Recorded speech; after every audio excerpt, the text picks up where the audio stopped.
Welcome back to Big Movie Mouth Off, the podcast where three Salt Lake City-based critics get worked up about film. I'm Jeff Counts. I'm Brooks Bird. And I'm Adam McDonald. Happy New Year, gentlemen. Happy New Year. We made it. You're both looking hale and hearty. It's great to see you on Zoom today. This is episode 14, and it's a bit of a special episode. If you may recall, the last time you heard us yammering on, it was about our top 5 films of the year. This is kind of an extension of that process where we go through the Utah Film Critics Association annual voting results. It's 17 categories. We got a lot to get through. We're going to get cracking right after this short break.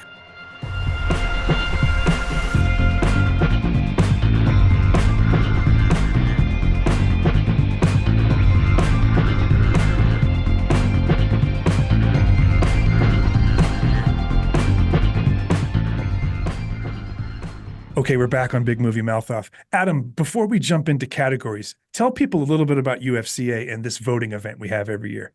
So the Utah Film Critic Association is currently made up of 20 members. They're Utah-based film critics, journalists on TV, radio, print, online. And every single year we get together and we vote, like Count said, on these 17 categories. They're always kind of in flux. We're fixing things, moving them around. This year was the first time we announced our nominees publicly. Normally we kind of keep them just to us. We did that back on December 15th. And then we took about a 3-week break so we can catch up on all the movies that fell through the cracks, which it happens. We can't see everything. And then we got together as we record this a week ago Saturday on January 6th and bickered and argued for 3 hours until we finally came up with this list of movies that we're going to discuss, and a good handful of them are wrong. We're not going to be shy about what we thought, whether or not we agreed with our colleagues, and whether or not we even agree with each other. We're going to launch into the first category right now, but before we do that, I wanted to tell the listeners that we will do a Guilty Pleasures on this episode, of course. The Guilty Pleasures this episode will be Oscar-winning Best Picture films that have not held up well, but we like them anyways. So we're going to shouldn't have won. That's what I'm going to. Or definitely shouldn't have won. We're going to stay on theme. Let's get back to UFCA. Item number 1 on the docket is international film. Brooks, read the 5 nominees for that. And the nominees are Anatomy of a Fall, Godzilla -1, Society of the Snow, The Taste of Things, and The Zone of Interest. All right, no big shock. The Zone of Interest won this award. I have talked about this movie quite a bit. I was happy with this one. Were you guys? Oh, yeah. I actually voted for it. Yeah, and I voted for it as well. And I don't know if it was on the last episode or not, or we kind of had to trim it down a bit. I had Counts and some other people change my mind as far as the point. So the Utah Film Critics Association is known for doing our one-off every year, the strange one. Yeah. I feel we could have done Godzilla -1 for this because I would have been happy with that as well. But yeah, Zone of Interest was my pick as well. It's the clear winner. Godzilla -1 is wonderful for all the reasons we said on a past episode. But I think in an award context, Zone of Interest is the clear winner. Yeah, I mean, it's Godzilla, so yeah. It may be the best Godzilla so far, but it's still Godzilla. The fact that we're talking about it with a straight face to me says everything. That movie is really, really fun. All right, next category, Best Animated Feature. Adam, read down the list. So we had The Boy and the Heron, Nimona, Robot Dreams, Spider-Man Across the Spider-Verse, and Teenage Mutant Ninja Turtles Mutant Mayhem. I will say, for the record, that as a group, we struggled with this one a lot because there are some high-class projects in this category. Now, I'm going to break everyone's heart who hasn't seen these films yet by telling you that the lowest class project on this list is the Miyazaki film. I thought The Boy and the Heron was half a movie, and by which I mean only half of it was any good. It didn't win. What did win was Spider-Man. Which one is it? Across the Spider-Verse? Thank you. Spider-Man Across the Spider-Verse, which, just like Zone of Interest, is the clear outlier in this field, even though Teenage Mutant Ninja Turtles, Brooks, you've been talking about that movie since you saw it. I went and saw it twice and took my 6-year-old daughter to both screenings because we both loved it so much. I loved it too. I saw it on your advice. It wouldn't have been something that I probably would have seen except for awards consideration. I loved it as well. Adam, it's not just those 2 movies, though, that are the class of this category. There's a couple others that really stood out, right? Oh, yeah. It was like we talked about now and previously. This was a fantastic year for animation. Boy and the Heron, we already discussed that one. Disappointing. Ninja Turtles, I love, especially the idea of how they did the voice acting for it, how they recorded it all, having all the teenagers in one room, actual teenagers being the turtles, which is kind of big. But my second pick was Nimona. I absolutely fell in love with that movie. I got a really cool poster that made no sense until I saw it. It's great to see really positive LGBT representation. And then Robot Dreams was, I can say, Yeah. probably something that I've never seen before. Yeah. It was so well done.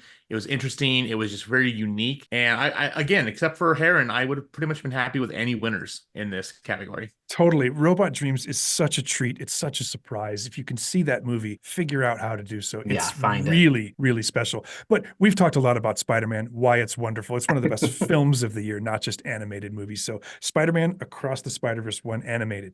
Moving right along. Documentary feature is next. Brooks, hit us with the list. 20 Days of Mariupol, American Symphony, Beyond Utopia, The Mission, and still a Michael J. Fox movie. So the winner of this one was Still. I couldn't agree more. It got my vote. The dark horse of this category for me was The Mission. I really liked that film. I got picked on for that by a couple of my film critic colleagues, not you two. We can start now if you want. Yeah, we could. I liked it too, so we won't go there. I feel like this hated it. category, though maybe not as strong as animation, was still pretty solid this year. Do you agree, Adam? Yeah, I mean, documentaries are always some of my favorites. If I don't go to Sundance, I miss all of them until the end of the year. So it's definitely a catch-up race. Yeah, still a Michael J. Fox movie. So they didn't send me a screener link for it, so I actually had to go pay to get Apple TV Plus to do it. And of course, the moment I did, I get the email. I've always liked Michael J. Fox. I've watched all of his movies.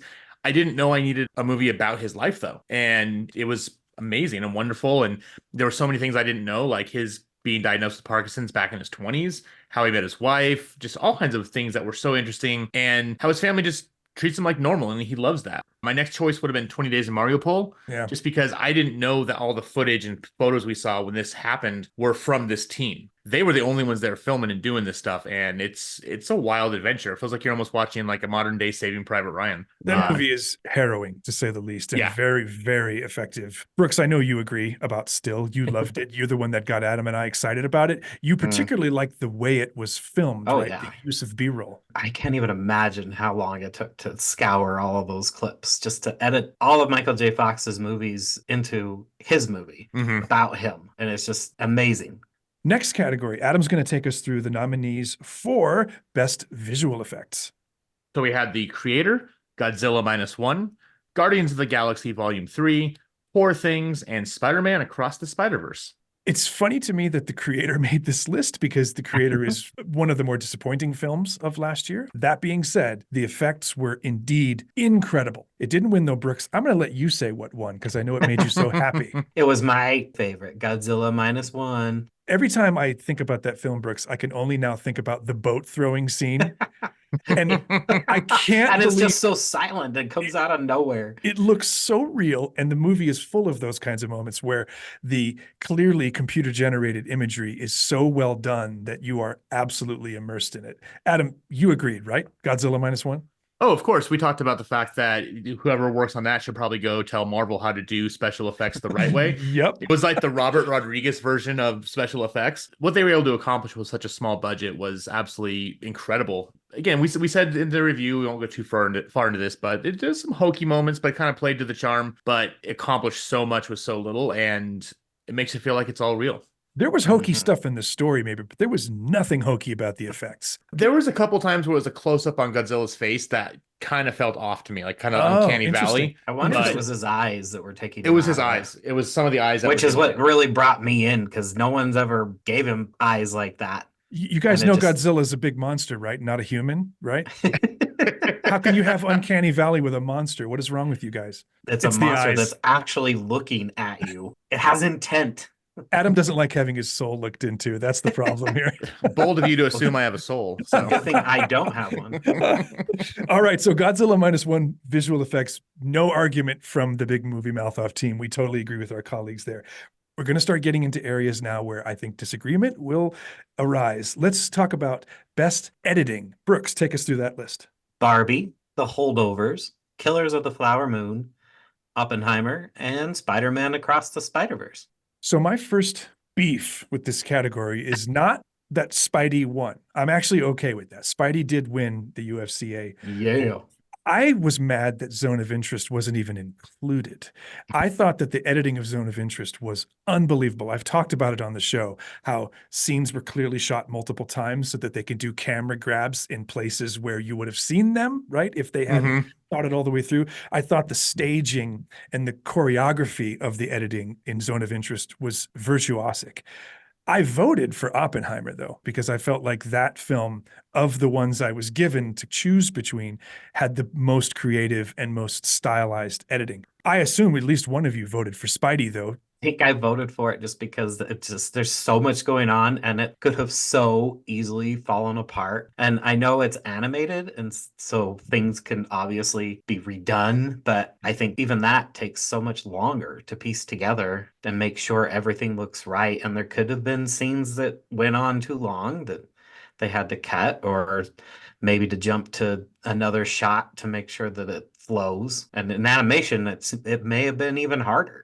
Adam, did you vote for this? I voted for Oppenheimer. I mean, I'm completely happy that Spidey won because Yeah. just the whole art style of having to do hand drawn mixed with CG animation is and making it work together is astounding. But for me, Oppenheimer would have won, but I'm fine with Spidey. All right, let's keep moving. We're now talking about original score. Adam, take us through that list. Killers of the Flower Moon, Oppenheimer, Past Lives, Poor Things, and Spider-Man Across the Spider-Verse. This category was won by Killers of the Flower Moon, which was a huge surprise for me. I didn't speak up that much at the meeting because I wanted to see where the conversation went. I thought enough people said enough good things about Poor Things, which got my vote, that I didn't need to talk too much, but clearly not, because Killers of the Flower Moon, to me, would have been the last on this list that I would have voted for. Look, there's two kinds of scores, in my opinion, scores that highlight work and scores that do work. And Poor Things is a score that does work. It's a character, it's a part of the scenery. So I feel like UFCA got this one very wrong. What do you guys think? Yeah, 100%. And I think we're all on the Poor Things bandwagon. I mean, and don't get me wrong. Oh, you're not? No, I voted for Spidey. Okay, well, because there's just the way that they just combined all of those characters. I mean, there's a scene when all of the characters are together and they find a way to incorporate every character's individual theme into one amazing, I don't know. So the same reason you like the editing of that movie is why you like the score. It does some of the same kind of heavy lifting for you. Yeah, and it's something I can listen to in the car. I couldn't tell you. I don't even remember Past Lives having a score. I don't know how it got nominated. Well, we'll get to Past Lives. We'll get there. But but counts on with you 100% on Poor Things. I felt it was a character in the movie. It was unique. It was something I'd never heard before. And with Yorgos Lanthimos being involved with it, that's not surprising because every single thing he does is something that you've never seen or experienced before. It's all very intentional. Oh, yeah. But honestly, the only ones I wouldn't have picked on that list are Killers of the Flower Moon and Past Lives. Like the other ones I would have been fine with. 3 more categories before we take a little break. Now we're talking about best cinematography. Who's up? Brooks, is it you? Yeah. We've got Barbie, Killers of the Flower Moon, Maestro, Oppenheimer, and Poor Things. That's a stacked category. UFCA chose Poor Things. All I can say is on this one, they were correct. Yeah, I'm fine with that. Yeah. That was an easy one. We've talked about it so much, it's hard to say anything without repeating ourselves. Listen to the past episode. You'll find out why we love the cinematography of this one. Let's move on to the screenplay categories, 2 of them. There's been some debate, not just in the UFCA, but in the critics industry at large about whether or not these categories should be separate any longer. The difference between adapted and original gets blurrier every single year. Barbie is case in point on that. The Academy has decided that Barbie is an adapted screenplay. If you can explain that to one of the 3 of us, you can be the 4th host on this show. Let's talk about what UFCA nominated for adapted screenplay, Adam. So we had Oppenheimer, American Fiction, Killers of the Flower Moon, Are You There, God? It's Me, Margaret, and Poor Things. One of the biggest shocks of the day for me was that this category, Are You There, God? It's Me, Margaret, won. Easily, I think. I don't know why. Get it. Is it just because it makes people happy? I know you guys agree with me. Where were your favorites on this list? I am upset that we didn't nominate All of Us Strangers because we all know my thoughts on that. Also, The Zone of Interest, to give that the best non-English film based on the book it's based on. Why would you not include that? Like, I get the other ones on there, like Oppenheimer, American Fiction, Killers, Poor Things, obviously, but you missed out on 2 big films that should have been on there. I can see 2 that could easily be replaced. Which 2? American Fiction and Margaret. Okay. I totally agree with you, Brooks. I thought those were the weakest on the list, and I was just super surprised to see Margaret win. I think UFC got that one wrong. Okay, last category before we take our second break. Best original screenplay. Brooks, give us the list. All right, we've got Past Lives, The Holdovers, Barbie, Anatomy of a Fall, and May December. So here begins the discussion of the film Past Lives. Past Lives won this category, and Somehow. we'll be talking about it as we go forward.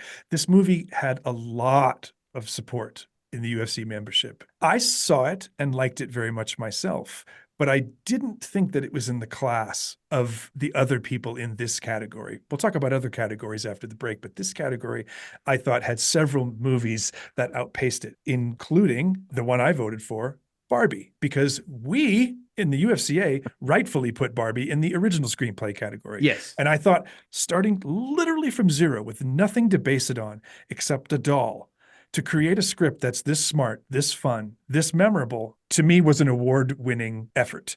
Where are you guys on this category? It's a really mixed bag for original, because obviously we'll get into Past Lives like we keep saying, but I don't know. Probably, I think I might have voted for The Holdovers, because that whole movie is a screenplay. It's a script-based movie, no question about it. Adam, what was your favorite? The ones that were up there, I would definitely go with Barbie, and that's what I voted for. But my question is, where's Saltburn? I know.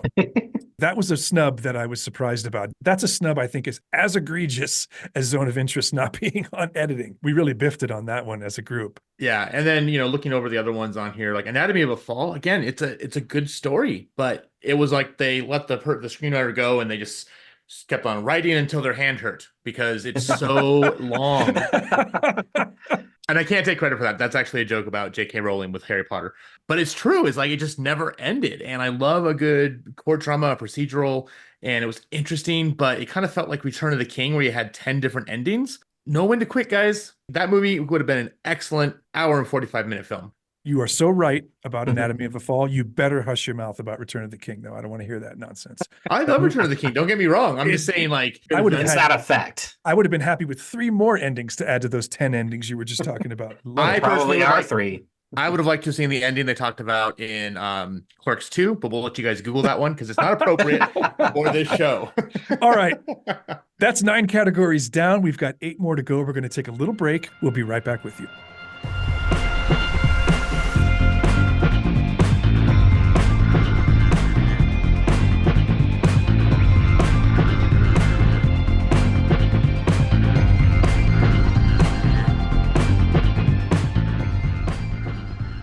We're back on Big Movie Mouth Off. We're going to keep going with the UFCA voting categories. We're going to start this section with Best Ensemble Cast. Adam, you're up. So we've got Air, Barbie, The Holdovers, The Iron Claw, and Oppenheimer.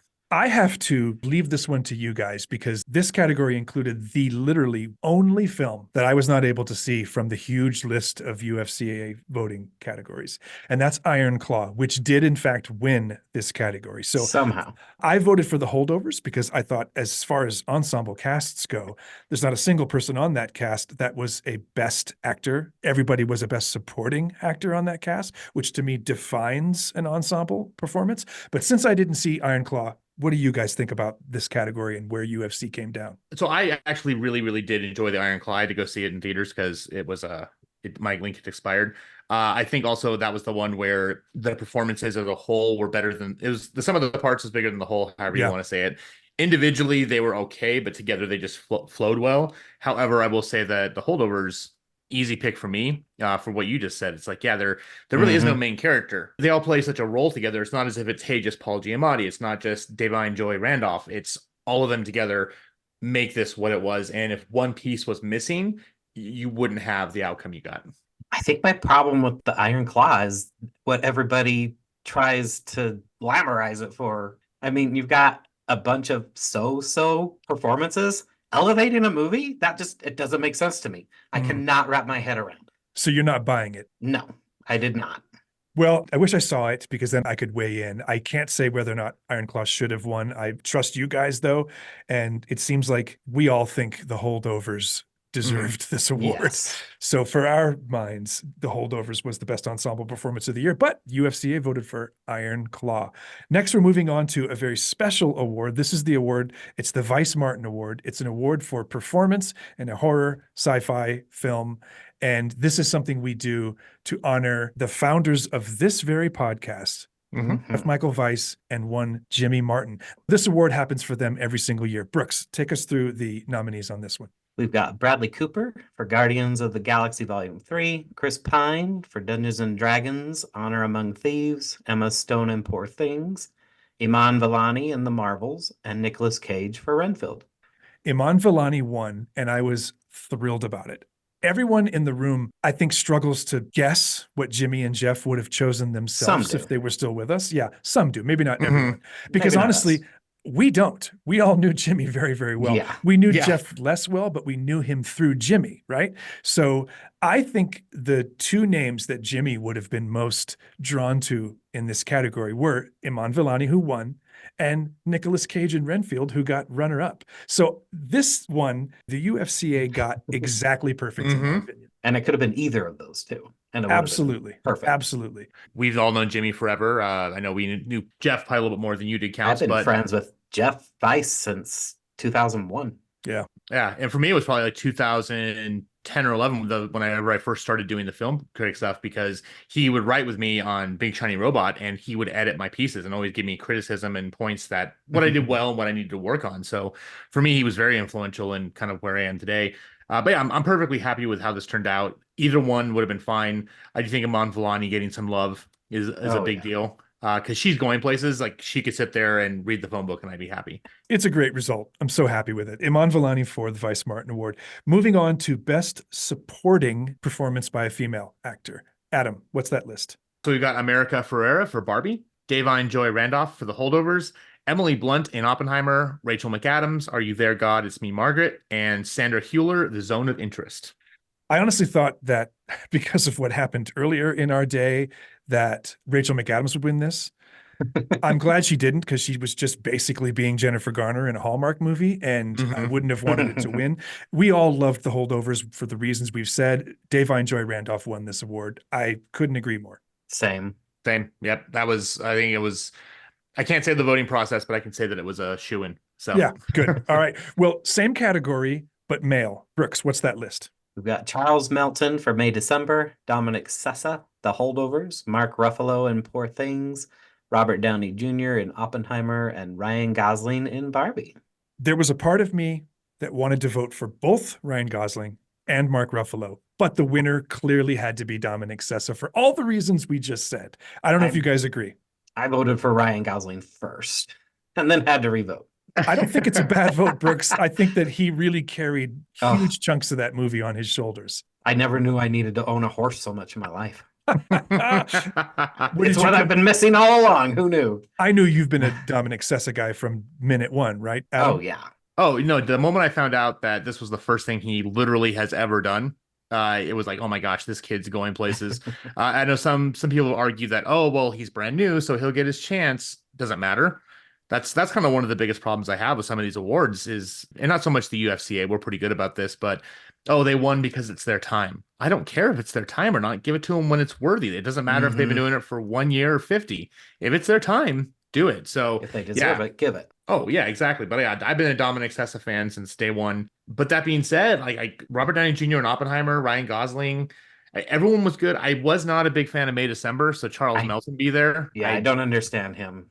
I kind of feel like that was a missed opportunity. We could have maybe had Willem Dafoe or someone like that kind of hitting out there. Robert De Niro, Matt Damon. There's just or even Paul Mescal, because we all know how my thoughts are about all of the strangers. I just don't think he deserved to be in that list. The Charles Melton thing was baffling to me. There was a lot of support in the room for him. Yeah. I just did not find that performance to move the needle at all in a movie that really needed help moving the needle. I just didn't think he did anything for that project. So that one surprised me, but it doesn't matter because the right person won, in my opinion. Yes. Secretly, I would have been totally fine with Ryan Gosling, but I'm glad Dominic Sessa got that award from the UFCA. Let's move on to lead categories. Best performance by a lead actor female. Adam, what's that list? Carey Mulligan for Maestro, Emma Stone for Poor Things, Greta Lee, Past Lives, Lily Gladstone, Killers of the Flower Moon, and Natalie Portman, May December. So this one, I think for the three of us and for the UFCA, was kind of a dead heat between Lily Gladstone and Emma Stone. That was really where the discussion was. UFCA ended up with Emma Stone. I honestly would have been fine with either. I loved Emma's performance. I also thought that Lily was one of the best people in that film. Say what you want about her being marginalized and pushed aside by the men in that cast. I thought every moment she had to herself was magic. But I'm more than fine with Emma Stone winning this one. Yeah, do we have anything else to say? It's one of the greatest performances of the last 10 years, not just this year. I will go back to what I said earlier about I don't quite understand some of the love we have for like Past Lives or May December, because Greta Lee and Natalie Portman I would have dropped out in a heartbeat, and I would have added in Margot Robbie and Sandra Hüller from Anatomy of a Fall. As much as I thought that it was too long and the script wasn't as good as it could have been, I will say that her performance was fantastic.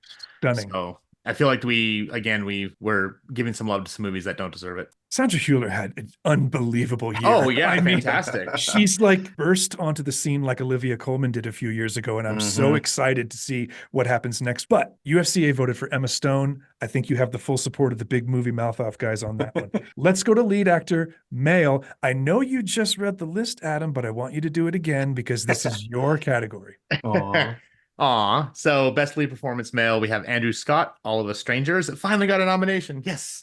Bradley Cooper for Maestro, Cillian Murphy for Oppenheimer, Jeffrey Wright for American Fiction, and Paul Giamatti for The Holdovers. He didn't just get a nomination, he won. He won. UFCA thought that Andrew Scott's performance was the best of the lot. So, Adam, tell us why we were right. He carries the whole film. I mean, for me, that actually would have been also a best ensemble cast in a sense that everyone worked together so well. But he is the emotional crux of every single thing that happens there, and he handles it magnificently. One of the best things I can say about any actor is they disappear into a character, and that's what Emma Stone did in Poor Things. It wasn't just Emma Stone playing a part; she was this character. I've said it before about Lady Gaga with *A Star Is Born*. If he wasn't as subtle and didn't handle every single scene exactly in just the small tweaks that he did to handle the performance, it wouldn't have worked. I said, switch him and Paul Mescal, it still would have been good, but I don't think Paul Mescal could have pulled off Adam like Andrew Scott did. I voted for Cillian Murphy, but I loved of course Scott's performance. I loved it. I thought that film was great. We've been through that Brooks is wrong about this movie, but it's because we overhyped it. I voted for Andrew, though. You did? Okay. Oh, yeah. He's magnificent in this movie. But don't you agree, Brooks, that with the exception of Giamatti, whose supporting performance probably didn't belong on this list, that it's pretty stacked, and for Andrew to win it is huge? The only one I don't think belongs is Jeffrey Wright, but that's just me. You would put Giamatti on this list. Oh, yeah. I have thoughts about American Fiction as a whole. So American Fiction is a film that is based on a book from 2000, and I feel like it was filmed in 2000. It's trying to satirize something that it turns itself into, and everybody fell for it. It's also doing it by using satire that has gone very stale over the last decade. It's an anachronism. It wasn't released at the right time. I feel like it's a movie that is 10 years past its moment. Not the themes, not the ideas, not the commentary. It's just the style and the script and the actual jokes. They don't land. Music. This is like a Pixar book got made by DreamWorks. Because I think it's an important book and an important topic, but it just doesn't have the right language for today. I love that. All right. So Andrew Scott won. And honestly, I feel like Adam won. Yay. Finally won something. Well, technically speaking, that's who he played in the movie. Exactly. So, I do want to include two quick things. So we do have a reshoot, and this person should have been nominated as well. Barry Keoghan. It's not Keegan. It's Keoghan. Thank you. Again, for Saltburn. It's getting snubbed all over the place, which it doesn't deserve. I'm also sad that Coleman Domingo from Rustin wasn't on there. Totally agree. Someone I nominated. I never saw it. I didn't catch it. I would not have voted for him over Andrew Scott, but I would have voted for him over Jeffrey Wright and over Paul Giamatti. So I do think he belonged on this list. And I think, Brooks, you should definitely watch it for that performance alone. You should definitely catch that. Yeah, and it's on Netflix, and it's a really engaging story. And I love historical dramas that teach you things you didn't know about. And that's what this one strongly does, and it's fantastic. Totally agree. All right, Brooks, we're down to the last two. Take us through the nominees for UFCA in the Best Director category.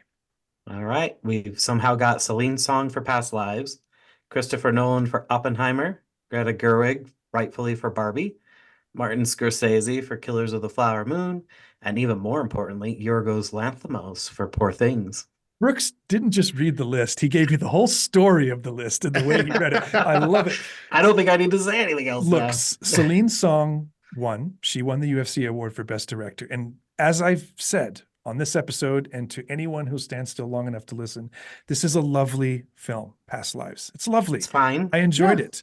I probably liked it more than you, Brooks, but I don't believe it belongs in this category. There were people amongst our colleagues who spoke extremely passionately about it. There are strong positive feelings associated with this movie. But And they're all wrong. well, I think so, because I don't know how anyone took this award over Yorgos Lanthimos. And that is a Chris Nolan guy saying, Yeah. I can't believe that Lanthimos didn't win it.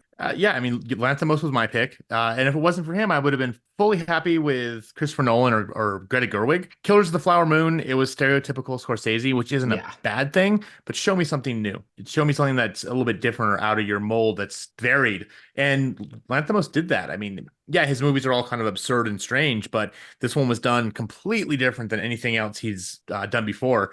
And Oppenheimer, like, gosh, the way he just filmed everything was so perfect around that again, the fact I'm going with Lanthimos over him is a huge deal. But Past Lives for directing, like, what? Knowing how to set a camera on a stand and call it action.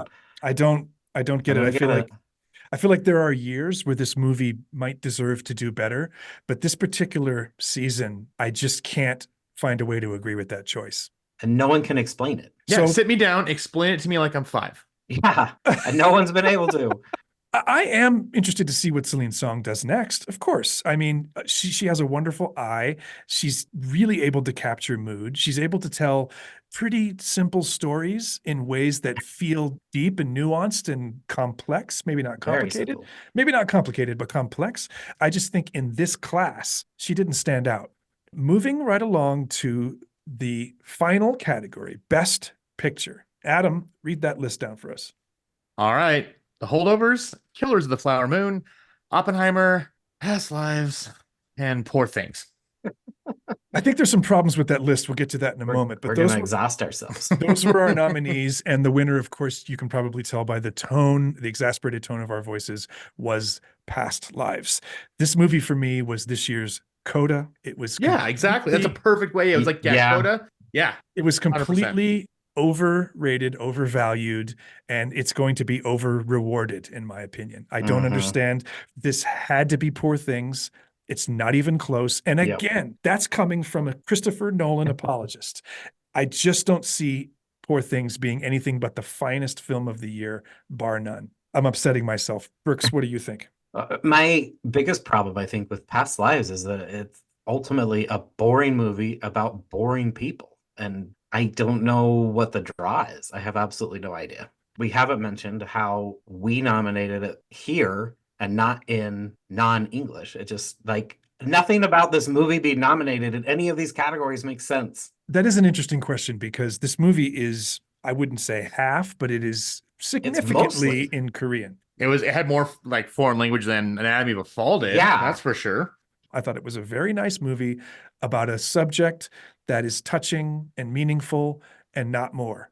And it's being elevated to one of the finest films of, all time for some. All time. And I know that a lot of our colleagues in the UFCA are, if they listen to this, they don't. But if they did, they would be really offended by what they're hearing from us right now. But to me, it's not about the performance. It's not about the direction. It's not about any of the ingredients. It's about the fact that the thing that we were presented with on screen was not meant to compete with Poor Things or Oppenheimer. It's kind of like an indie darling. And it works in that respect, but it's not filmmaking on the level of Oppenheimer, Poor Things, or even Saltburn, which should have been on this list. Again, I don't understand the draw of this film. It was perfectly fine. Like, I really did enjoy it while I was watching it, and I thought of maybe putting it up for best non-English film until that got shot down. I'm still not sure why, but that is what it is. But there were so many other things that could have been on here. I mean, you already mentioned Saltburn. We all know my thoughts on All of Us Strangers. I would love to have seen Barbie on here. I think Barbie was a fantastic film. We didn't give Oppenheimer anything. We didn't give Barbie anything. Poor Things only won 3 things, and one of them was the best overall performance, which we're not talking about because different discussion. But where's like Zone of Interest? Where's some other great, fantastic movies? I was just going to say that. Yeah. It feels like that we missed out on stuff because of this obsession with Past Lives. Again, Killers of the Flower Moon, not even in my top 10. I think it's good. And I think there's also some controversy there with how Scorsese and the film crew treated the Osage people with the kind of dignity they needed to be. There's a whole discussion about whether or not the story was focused on the right people. But I would have dropped those two out and I would have put in Barbie and Saltburn. Yeah. Well, Yes. I think what the UFC should have done is probably have listened to our episode and used my They top should 5. have. They should just use my top 5 because I thought my top 5, even amongst the three of us, was the really correct top 5. But Of course you do. yeah, You're allowed to be wrong, so it's fine. Yeah, that's okay. This category had problems, and I think the result was problematic. We are not talking about a bad film here. No. It's a very good film. It's not in the class of the other films on this list. Now, that leads me perfectly into the segue for Guilty Pleasures, which we will do after a short break. The Guilty Pleasures is films that won the Academy Award for Best Picture that on second thought years later maybe shouldn't have, but we like them anyways. We're going to take a short break and we'll be back to get into that.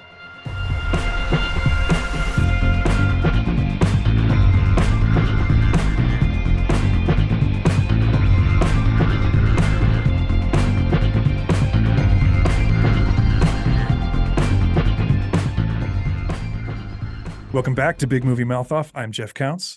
I'm Brooks Bird. And I'm Adam McDonald. Last segment on episode 14, gentlemen, we're doing Guilty Pleasures. This time, it's movies that won Oscars for Best Picture that maybe on second thought shouldn't have, but we love them anyways. I'm going to go first.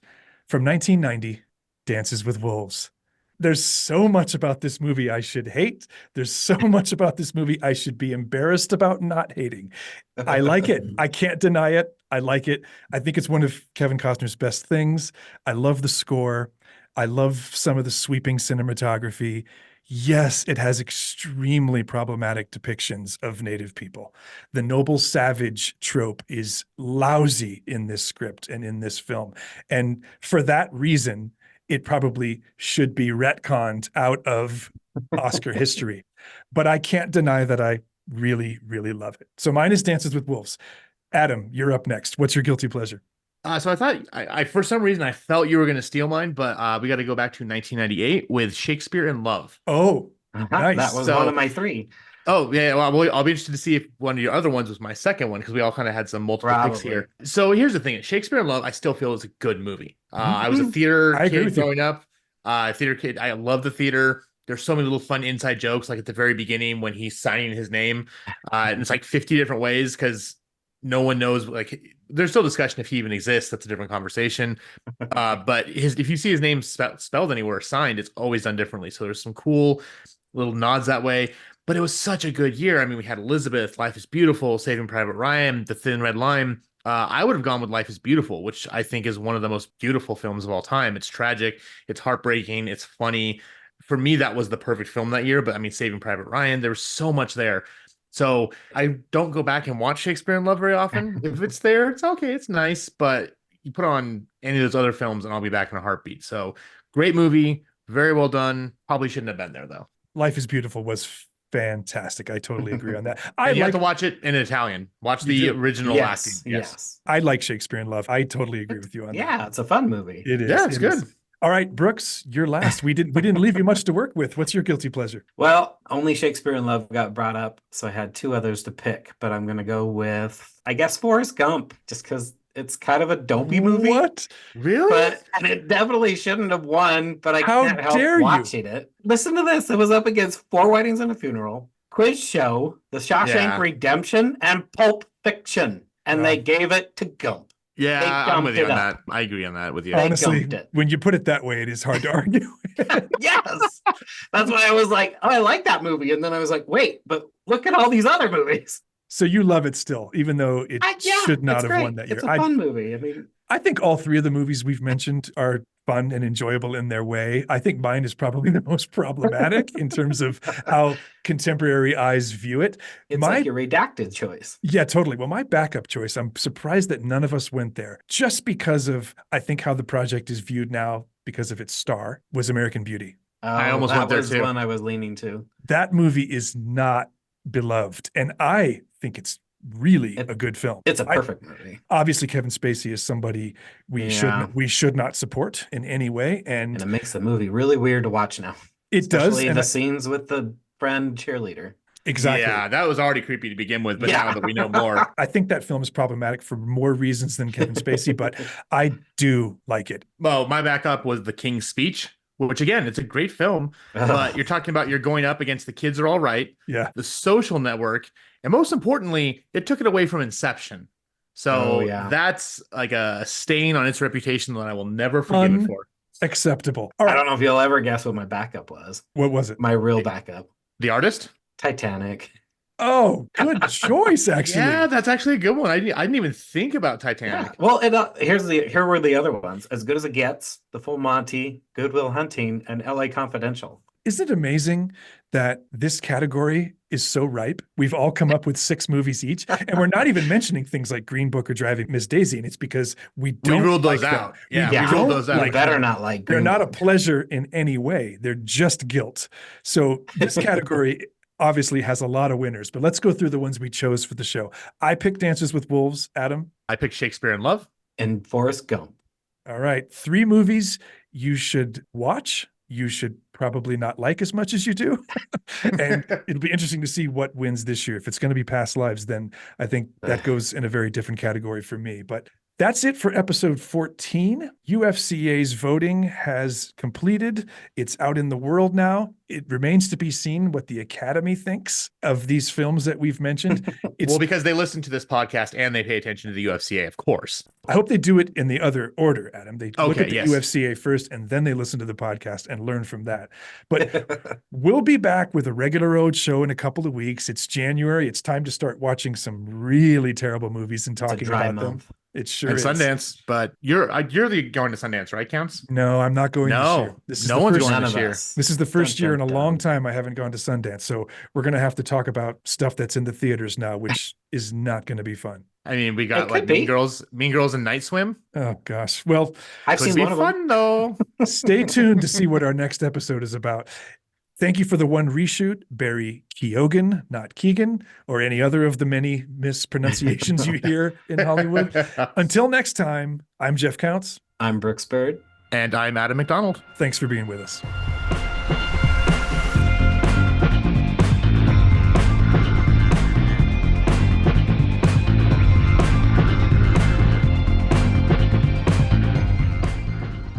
Big Movie Mouth Off was produced and edited by me, Jeff Counts, and co-hosted by Adam McDonald and Brooks Bird. Our theme music is written by Brian Z. Richards, and this show is dedicated to the memory of our founders, Jeff Michael Weiss, and my partner in crime for over 5 years, the incomparable Jimmy Martin.